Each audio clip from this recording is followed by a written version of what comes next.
In the heart of the jungle, where sunlight struggled to pierce the thick canopy, lived a young monkey named Monko. He wasn't the strongest, nor the fastest, but he possessed a curiosity that burned brighter than any firefly. While the other monkeys spent their days chasing each other and feasting on low-hanging fruit, Monko would sit high in the branches, watching the world below. He watched the river snakes glide through the water and the leaf-cutter ants march in perfect lines. He dreamed of the world beyond the familiar trees of his home. One afternoon, the jungle fell silent. A strange, heavy stillness replaced the usual chorus of chirps and calls. The elder monkeys huddled together, their faces etched with worry. They spoke in hushed tones of the silent shadow, a legendary predator that was said to hunt when the jungle held its breath. Monko's heart hammered against his ribs. Fear was a cold vine coiling around him, but his curiosity was a tiny, stubborn flame that refused to be extinguished.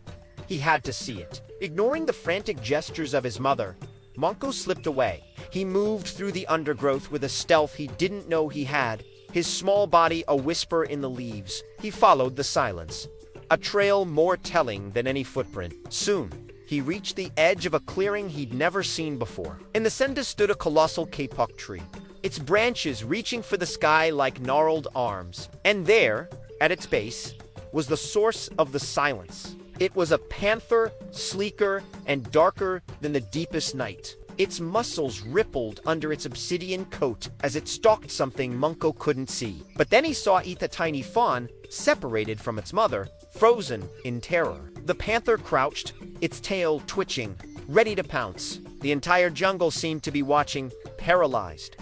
Monko knew he was just a small monkey. What could he do? But looking at the fawn's wide, terrified eyes, he knew he had to try. He scanned his surroundings frantically. His gaze landed on a cluster of thorny durian fruits hanging precariously over the panther. It was a risky shot, a very, very risky shot. Taking a deep breath, he scurried up a neighboring tree, his heart a frantic drum. He positioned himself directly above the branch, holding the spiky fruits. He gathered all his strength and jumped onto the branch with a loud shriek. The branch snapped, the heavy, thorny fruits rained down, one of them smacking the panther right on its head. With a yowl of surprise and pain, the panther abandoned its hunt, shaking its head and glaring into the trees before melting back into the shadows.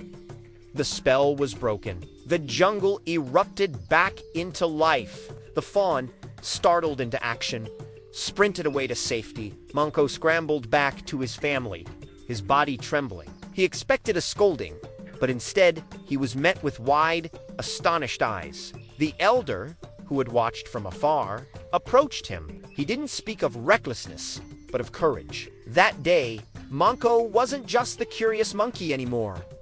He was Monko the Brave. He learned that even the smallest creature could make the biggest difference, not with strength or speed, but with a spark of courage and a clever idea.